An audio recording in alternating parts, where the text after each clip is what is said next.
Welcome to Pete and Hannah's Watch List. I'm your host, Pete Mitchell. I'm here with my great co-host, Hannah. Hello, people. Hannah, we're here today for AFI Top 100 10-Year Revisited.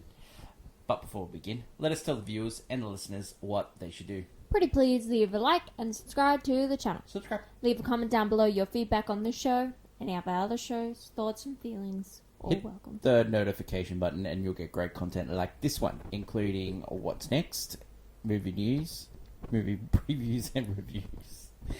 Let's get on to today's show. Hannah. Yes. We are reviewing movie number 44, The Philadelphia Story. Mm-hmm. Have you seen this one before? Yes. I have too. Hannah, it was released by MGM. That is correct. And this movie we found on Amazon Prime. Now, what perturbs me is Amazon bought MGM Prime. We have MGM Plus, and it wasn't on there. No. I don't understand it. I just don't understand it. I think it's a weird here because a lot of those movies would be a Philadelphia Story. How I've watched it has been on our cable network Foxtel here. So usually it would be on there, but right now it's not due to it's Western season, so it plays only Western movies. So I don't know where it is in the ether right now, but yeah, you can't watch it. You have to pay for it now. I'm glad we got it, and hopefully they release a 4K copy like they have of the other ones. Or even just a Blu-ray. Or I'd take a DVD at this point. It's very hard to find over here. Hannah, this movie was released in December, on Boxing Day. Oh, wow. In the United States. It's a prize. Its official release was the 17th of January 1941. It goes for 152 minutes. The elevator pitch. A well-known socialite is getting remarried, but all hell breaks loose when her ex-husband arrives 2 days before the wedding. Yeah. Hannah, the budget for this movie was $914,000. The movies released that year. Let's go through them now. Ooh, there's some good ones. Because it was released in 1940. 41 or 40? 1940. Yes. But it wasn't the majority of the box office, so we've put it in the 1941 year. Yes. Okay, so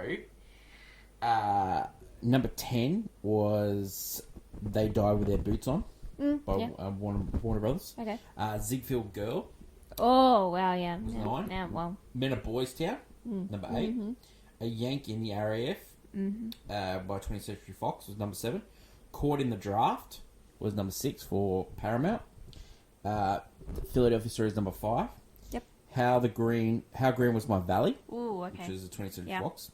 Louisiana Purchase was Paramount. Honky Tonk was MGM, and Sergeant York was number 1. So that was 1940. So it was pretty successful. The movies of 1940, because these are the movies that it went up against for Oscars. Oscars, yeah. Boomtown, Great Dictator, Rebecca. Oh, yeah. They were the most popular movies of 1940. Hen. Yes. This movie was a play. Yes. And it was written by Philip Barry, who wrote many great plays, including Holiday, including this one. Yep. That got turned into movies. Holiday, This play was specifically written for Katharine Hepburn, who was struggling at the time. We've already done a movie on the list for her, was Bringing Out Baby, which was a noted box office bomb. Yes. But a fantastic movie on this list. So she went back to the stage, her original love. But then when this was successful, she got her then boyfriend, Howard Hughes, to buy the rights and then sell it to studios. He was struggling to sell it to studios because he wanted her to star as the title role. Yes. But eventually, MGM bit and they sold it for $250,000. He got Donald Ogden Stewart, who ended up writing An Affair to Remember. Oh, yeah. And he said it was the easiest job that he had ever done in Hollywood, rewriting the script, because the script was perfect. He said it was so easy. It is considered one of the best examples of a comedy remarriage. Now, we've talked about this before, but... It's true, yeah. they had just changed the the censorships. Yeah, the censorship. So they couldn't have anyone cheating on them. So the reason why they got dissolution of marriage was irreconcilable differences. You know? Yes. So the genre was popular in the 1930s and 40s, but the production code came in, so they had to sort of rework it. So Hepburn did the deal with Howard Hughes, and they did a deal with Louis B. Mayer, and got the...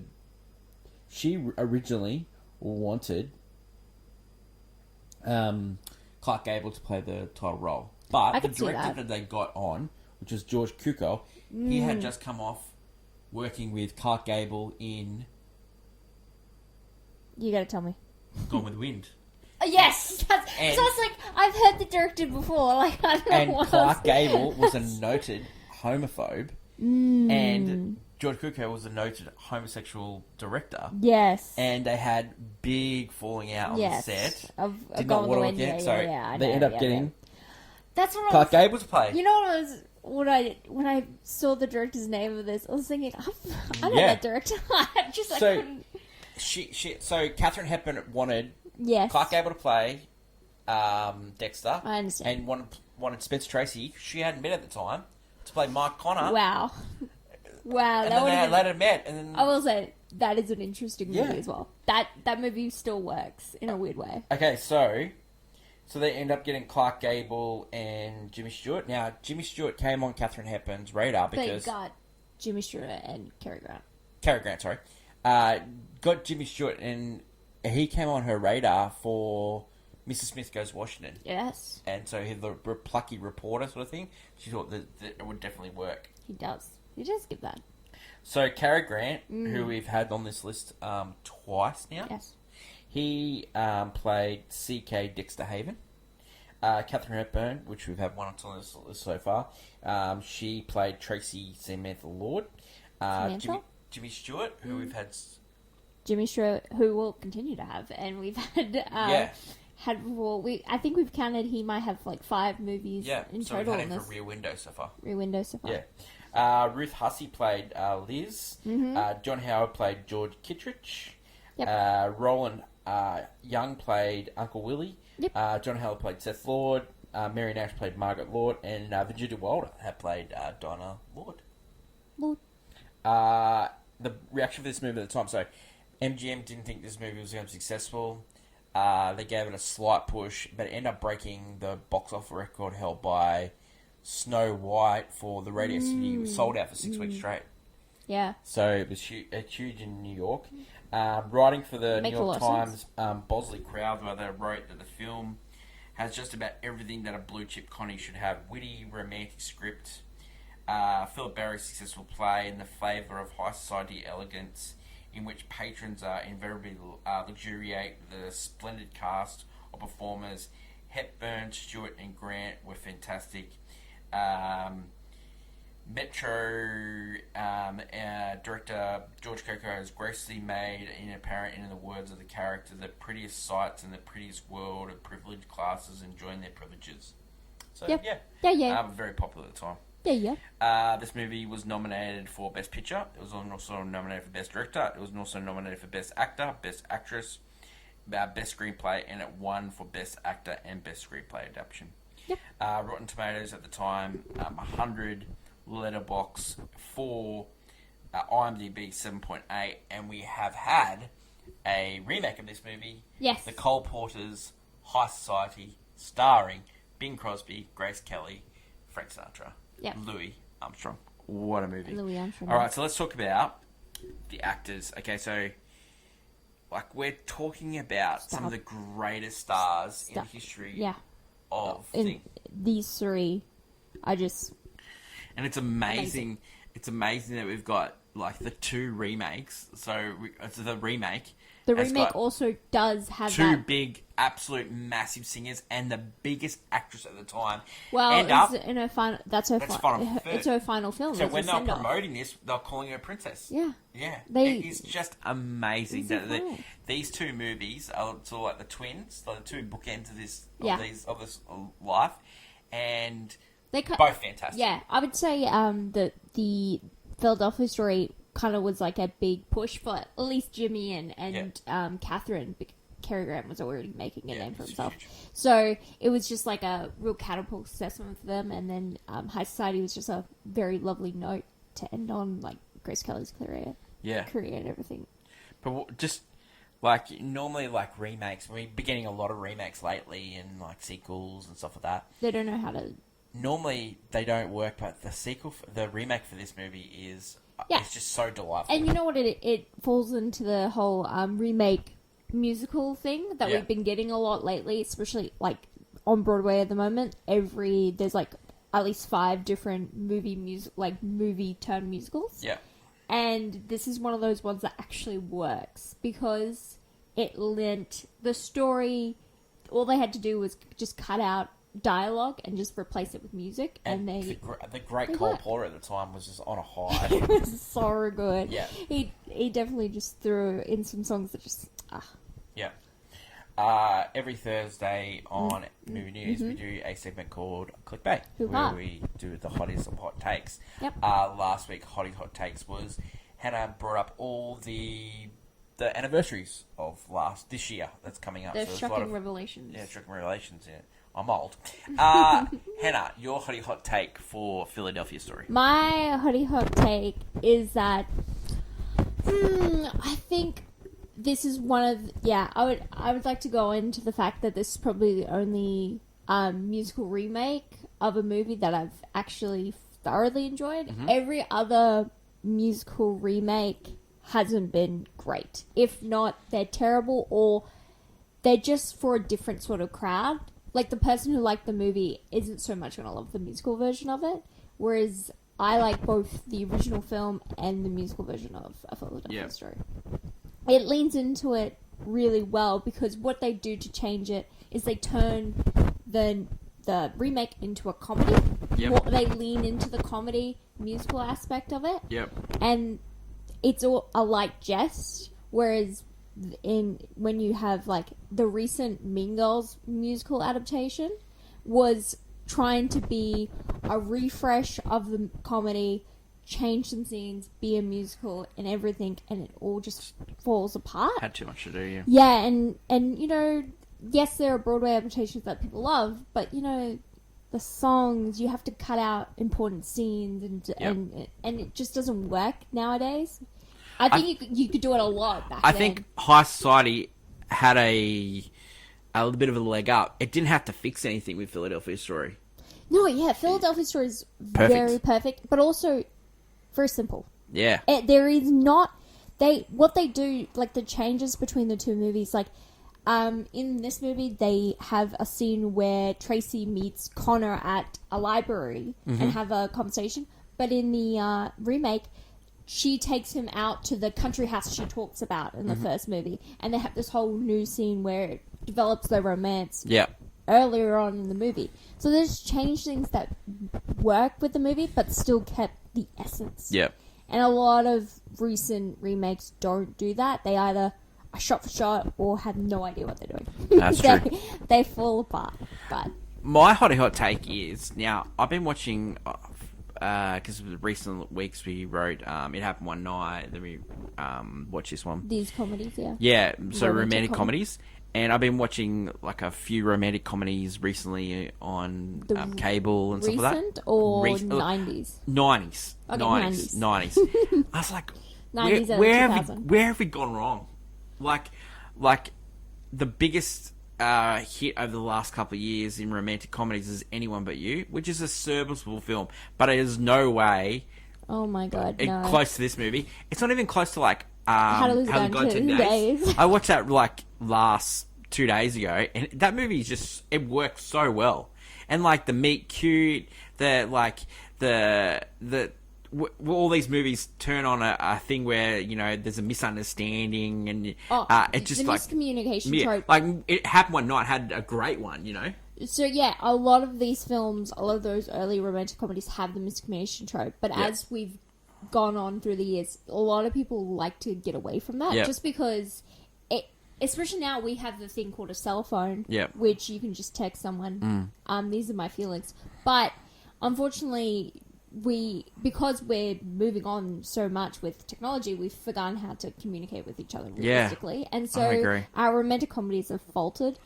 And also, because we're like, we talk about, oh, I want this trope, but then when they do it, you're like, oh, I've seen it before, but there's no... But the seen it before, like, give me this movie again. Like, make it properly. You know why you can't do this movie again? Why? We make so much fun of the rich. Yeah, that's true.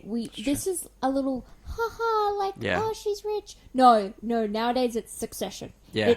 It's rich people are evil and they own mega companies. They seem to be in this movie, the way it's shot and stuff like that, and maybe it has something to do with the people that made this movie, because Catherine Hepburn's from a rich family. They're socialites, They sort of been put on a pedestal in this movie. Yes, and the only one that's willing to like kind of take them down was Connor's character, the reporter, which is Jimmy Stewart, who is like the everyman and thinks those people. But then he learns to realize, no, I love her and I treat her like a goddess. It's that kind of thing.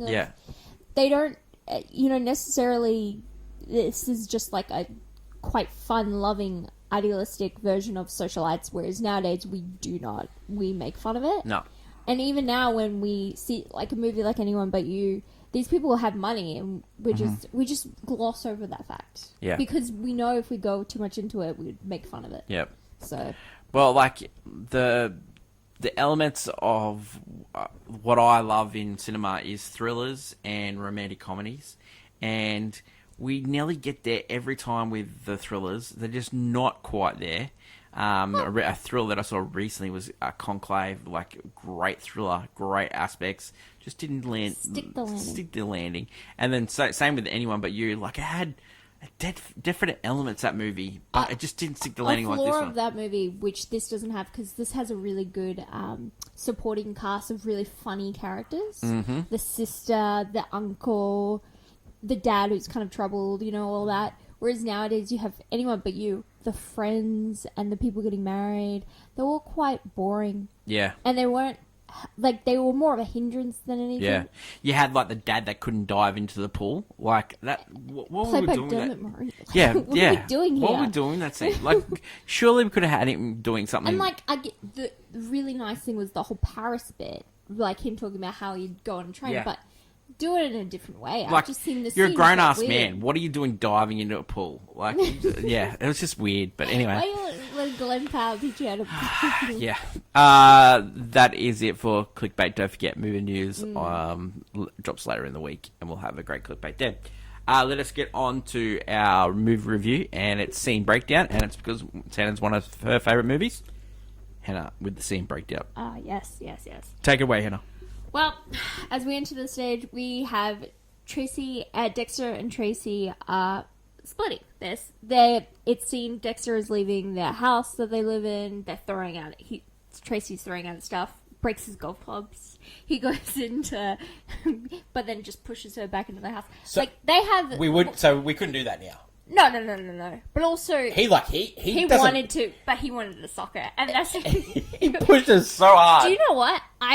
It works in a really funny way, because a lot of time people are very much like, ooh, and... But you know what you can tell from straight away from this scene is that the stars in this movie had a great time making this movie. In the research when I was doing for this, they got on all so well. That's good. They really loved hanging out with each other, and you can tell by... That scene wouldn't have worked... If they hated each other. Yeah, it wouldn't have been play-hearted. Because you would have, like Cary Grant was going to do something. Yeah, like some of these movies where the stars actually hate each other, you couldn't get away with the fact that they're pushing it. So it really helps. It's Go with the Wind. Sometimes it feels like they hate each other. Maybe Clark Gable wasn't nice. You know what? It works, though. Yeah, so we see Tracy, they split, and then it goes 2 years later. And it's like 2 years later, and Tracy is getting remarried. And Tracy's talking with her mother and her sister, and they're talking about how she's not inviting her father to a wedding because her mother and father have had a separation because he is, dating a dancer secretly, which, but they're still, Tracy does go and meet with her fiance George, with her sister to go horse riding, with her Uncle Willie. We then get a scene where we meet Connor and Liz at Spy Magazine, forced to do an article on Tracy's wedding. They do not want to do this. You get Connor as like the everyman who doesn't like these social lives. We find out later he's like an author. She's like an artist. Yeah. They both don't want to work for Spy, but they're just doing it because they need money. They need money. Yeah. And Dexter. So isn't it funny that he's in the background? I love that bit. Yeah. Like, they're discussing how much they hate it, and Dexter is just walking behind them. And like we know how famous Cary Grant is at this stage. We'd seen him, we've seen him in Bringing Up Baby. We've seen him in so many different movies. Holiday, all that stuff. Like, so he's famous at this stage, and then he's lurking in the background. And it just works. Like, oh, he's like, is he an extra, or you know? You can tell he's not, because that's Cary Grant. Yeah. Dexter is helping the two get into the wedding. They're going to pretend to be like brothers, like friends of the brother and stuff. Getting in. Connor is, so they go to Tracy's house. Connor and Liz end up waiting and looking around the South Parlour. You know, they're being fun. This is where they are poking fun at the rich. Yeah. No. They're having, they go around touching things that make no sense. Playing around with the phone. And yeah. There's all these different rooms. Which, when you're watching this movie, you could... It's so great because there'll be those exact moments happen in the remake, and it's just like, and it's like, really nice. Like when he goes into a room, I think this is the southeast wing or something like that. They're laughing it up. It's actually quite funny. Yeah. And so what happens? Dexter goes in surprise and tries to find Tracy. So he meets up with Tracy and her mother and sister. The sister loves the Dexter. sister and the mother. Yeah, like everyone but Tracy, Yeah. which he affectionately calls Red because Catherine Edward was Red. Yeah. And after a brief interrogation, because Tracy, doesn't. She's trust so him. prickly. She's like, so prickly. I don't trust him at all. I don't trust him at all. And you know what? Because they've grown up together. Yeah. So they know each other quite well. Dexter confesses that. This is where in the original it actually works better than the remake because the remake they know they're reporters. They come in, but also the age gap difference between Bing Crosby and Grace Kelly is so huge, but here. I see what you're saying, but it actually works. For me, I can understand that with Grace Kelly and Frank Sinatra. That was fine. It's between, for me, Frank Sinatra and the reporter in the remake. Yeah. That's the only one I'm like, because Frank Sinatra has been seen more with younger women. It just seemed a little odd. But I'd have to say, the reporter and Jimmy Stewart, great chemistry in this movie. I think everyone in this Jimmy movie Stewart and Catherine Edwards. Everyone has good chemistry. Yeah, everyone does. Yeah. It really works. You can tell why it's on this list. It definitely plays. So they're reporters and they have blackmail against Tracy's father because they're going to release the Spy Magazine's going to release. The editor is, yeah. He just seems like a bit of a creep. Of course, Spy Magazine. It's literally in the name. They're going to release the father and the dancer in New York, and Tracy and her sister Dinah decide to put up an act because if they're going to have to play, they're going to play it up. So they play it up like they're really rich socialites that are very delusional. And the sister's very funny. She pretends she's like, speaking French. Yeah, same in the remake. Very funny. I don't know what that's just a really adorably funny. That part could be really annoying if it's not played properly. So annoying. Because she is her stick is an annoying little sister. However, she plays the part quite well. Yeah. Dinah put on, fake the reporters. Dexter stays to make it look like the perfect family. Tracy ends up pretending that Uncle Willie is her father because she didn't invite her father to the wedding, but she needs to make it out like we're perfect family material here, like nothing's gone wrong. So she makes out Uncle Willie is her father to the reporters, and then she does And then she tells Dexter it's all his fault. Connor goes to the library for research and meets up with Tracy, who is reading the book. Connor's book. Yeah, Connor's book. Yeah. Kind of odd. Like, she's like so surprised that he's actually talented. Yeah. She thinks he's just like a hack journalist, but he's actually an accomplished author. Yes. Should be doing this all the time. The pair start conversing. They decide maybe go swimming with each other. Don't understand. Like, it's really funny how she's really angry at her father for spending time with this other woman, but then she has no concept of like going swimming with another guy after like her wedding in 2 days. Like, I don't know, she's a bit odd. But before they make it into the pool, she's interrupted by Dexter. Yep. Her and Dexter get into an argument. They're bickering back and forth. Love Connor that. slips away because Yep. he's just like, this is not my place. Yep. Dexter makes a point to tell Tracy that George is beneath her, that her Yep. fiancé is beneath her, and she learns, and that she needs to learn some humility. Like, she needs to just understand there are other people than her, like, you know, that have feelings.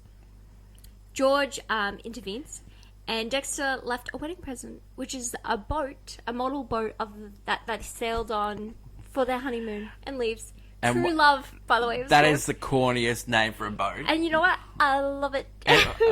Because Later in the film, he says he's working on another boat, and he calls it True Love 2. Oh my god! And then she says later in the film, if you name it True Love 2, I'll sink it, or you know. Yeah. She hates the idea. She's right. That's a dumb name for a boat. It's a dumb name, but he's just trying to get a ride. George admits to Tracy that she is like a queen that should be worshipped in their conversation. But Tracy says, I just want to be loved. Like, I don't... There's this weird thing where she is being... Because she's this goddess, queen, she just wants to be a person like everyone else, and she just doesn't know how she can't get everyone else to see her that way. So we're halfway through the movie. This movie has set up a great second half, because you have got Dexter... Love triangle. Love square. Yeah, you got Dexter, who wants Red back. Dina, who's the sister, wants Dexter and her sister back together. She loves the fact the sister loves the fact that he pushed her. Loves it.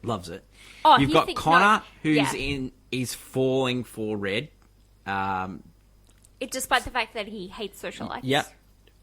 You've got the photographer, which is Liz, who's in love with Connor. Yeah, and you can see that. You got George, who loves Red, or loves the idea of Red, or loves the idea that he could rise through the ranks to become president one day. He made his fortune. Social climb, he's a social climber. So he made his fortune, and so it makes him different to everyone else there, because a lot of them have their fortune and were born with it.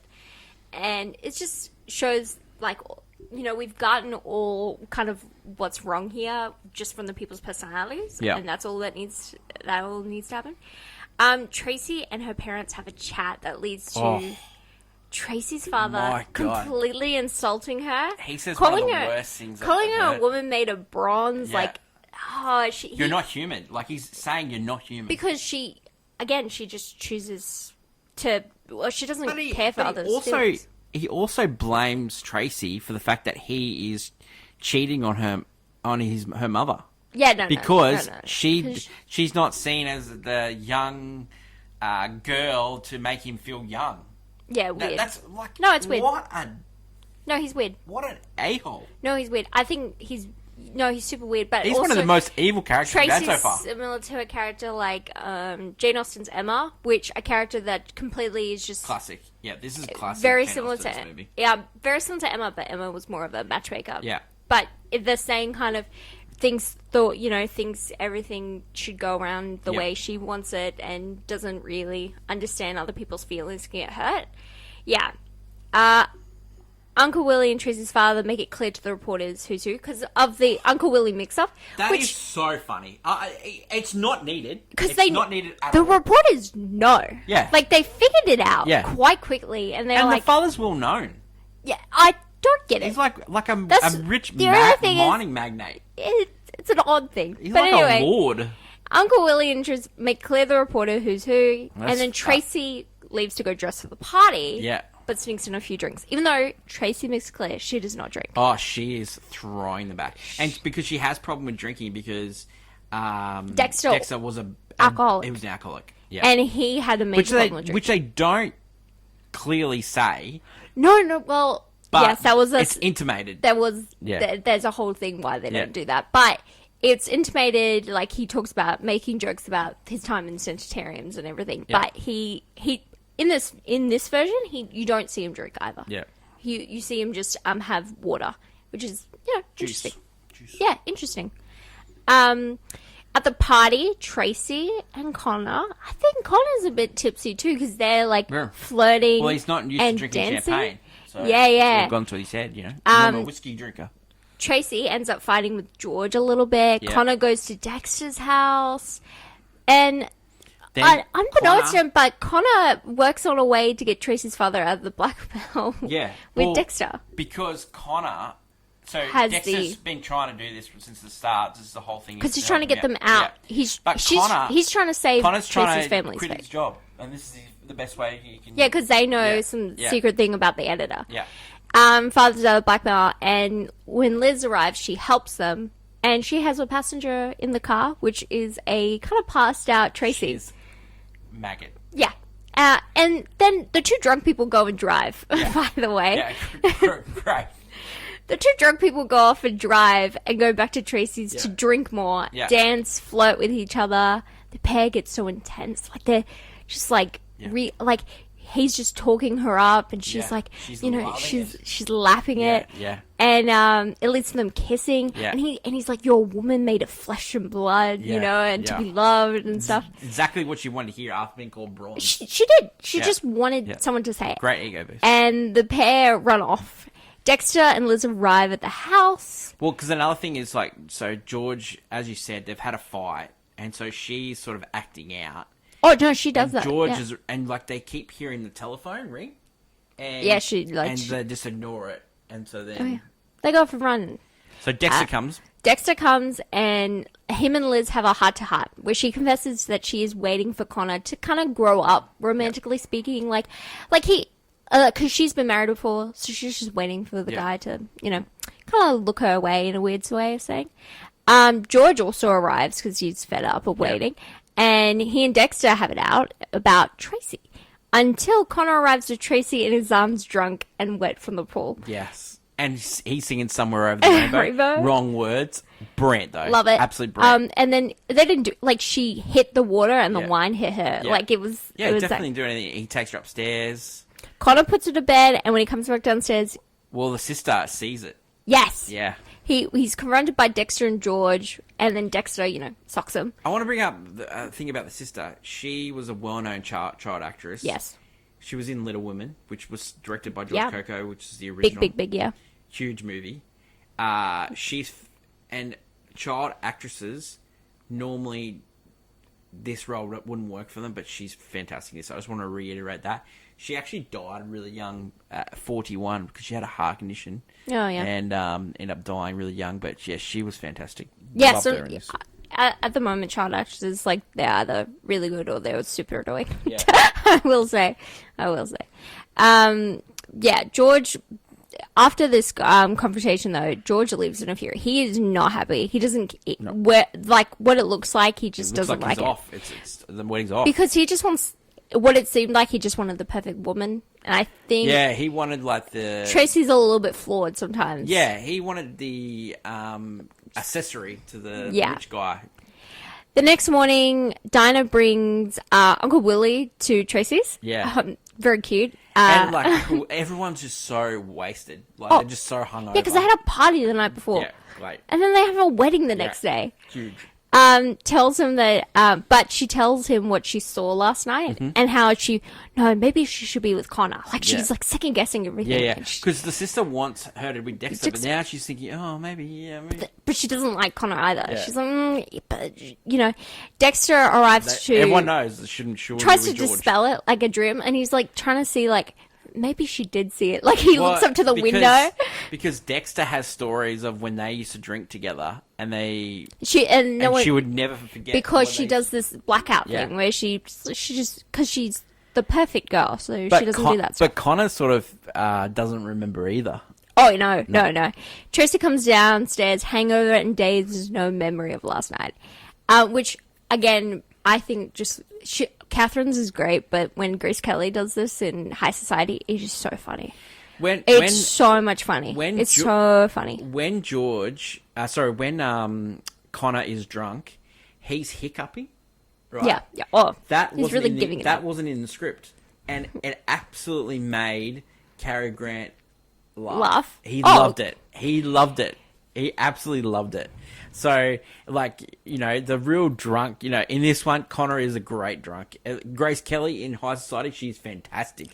She's so funny. She's great the next day as well. The next day, she's just funny. But this whole little scene, how it plays out, where she's reading George's letter and all that stuff, it is so cute. I just love it. Yeah, I could just lap it up. So Dexter's feeding her lines of like, maybe you want to go for a swim, like trying to initiate her memory back up.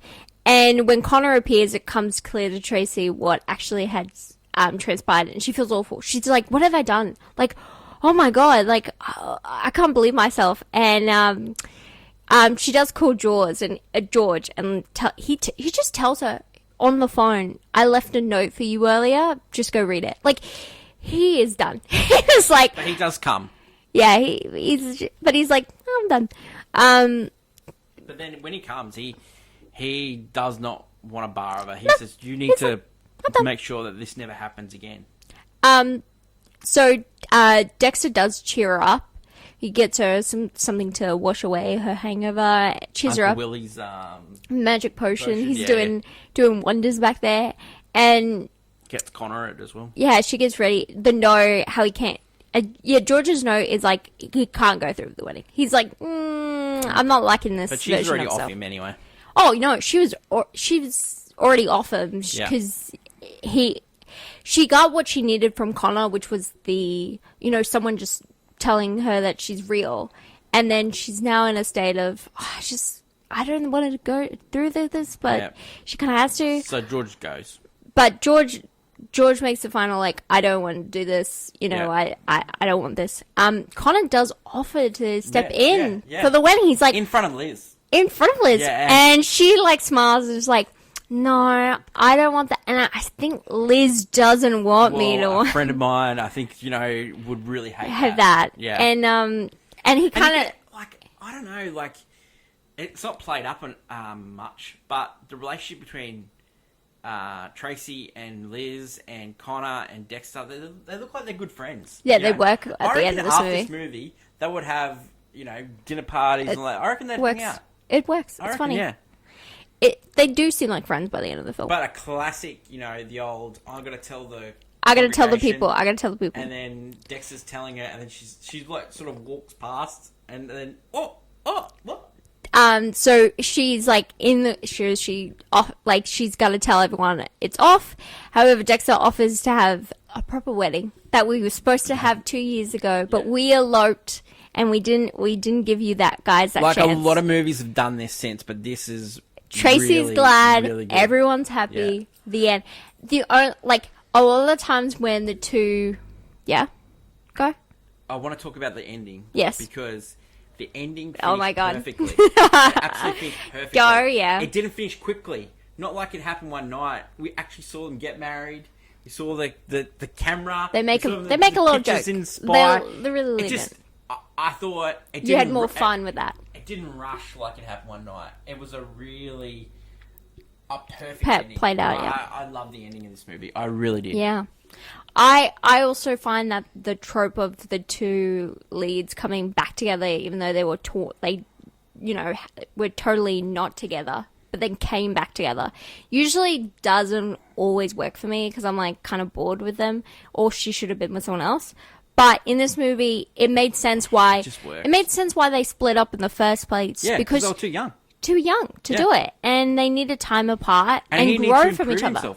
Yeah, You need to improve he yourself. improved himself. Yeah. He was a gentleman. Yeah. What you find out throughout the movie is that sometimes his actions were different because Yeah. he's a He gentleman. went after away. all. He moved to South America. He lived a life, and he came back and he realized he loved her. And you know? she also grew up as well in her just in these past Yeah. 2 days. Yeah. She went from just going along with life and trying to be happy to being told she was made of bronze and she would never be happy, and then realizing, no, I just want to be with someone that loves me for me. Yep. And the only one that's technically on her level by the end of it is someone like Dexter. Yep. Because no matter what, even though she loves the idea of being with a Connor, it just it won't work for her. You know, she needs that. She needs to have that socialite life, And- which is different. But she also needs to have the banter, and she has the banter. The with banter, Dexter. but also she loves that life. Yeah. That lifestyle, and that's something that it happened one night. She's willing to give up that lifestyle. Yeah.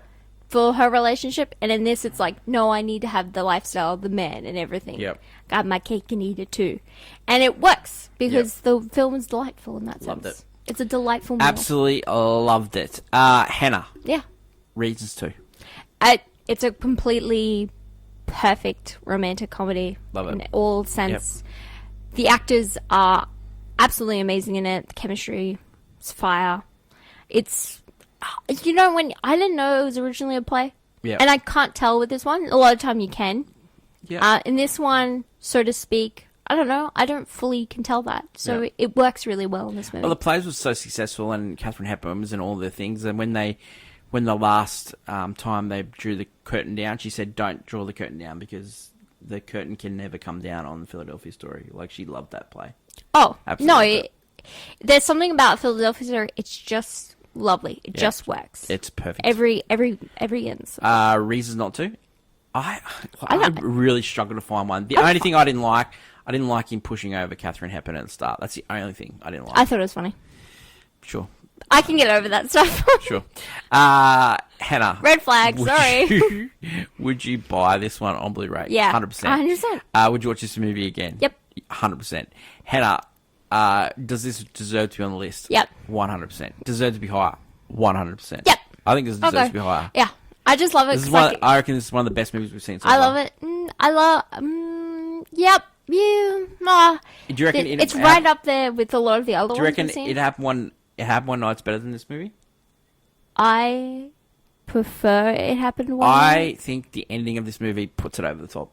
The reason, yeah, I know why you say that, but for me, I love it this happened ending. one night. I just loved Gable and the performances and Yeah. everything in it, but also the idea that the movie just flows really nicely and the tropes I go think- on. I find that this one, I love this film, but it just makes me think of High Society, which I enjoy a lot. I think they're great companion pieces. They're, This and they're High great Society. companions, but I love High It's a Society. great twosome. And it's actually a thing I wanted to bring up in the future. What would you watch this movie like too far?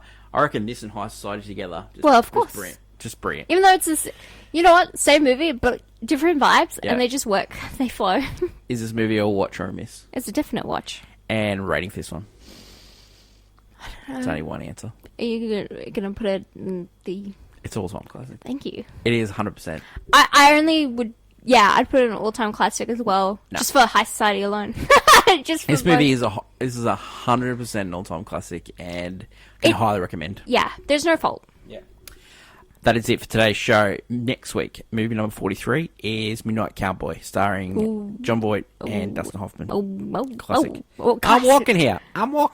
Oh, that's the I'm walking here? Yeah, that's Wow, I'm walking cool. here. Yeah, Hannah hasn't seen this one, so I'll be back doing scene breakdown. Wow. That is my lovely co-host, Hannah. Don't forget to like, follow, and subscribe. Drop a comment below if you liked Philadelphia Story or what movies you're looking forward to in the future on AFI Top 100 10-Year Revisited.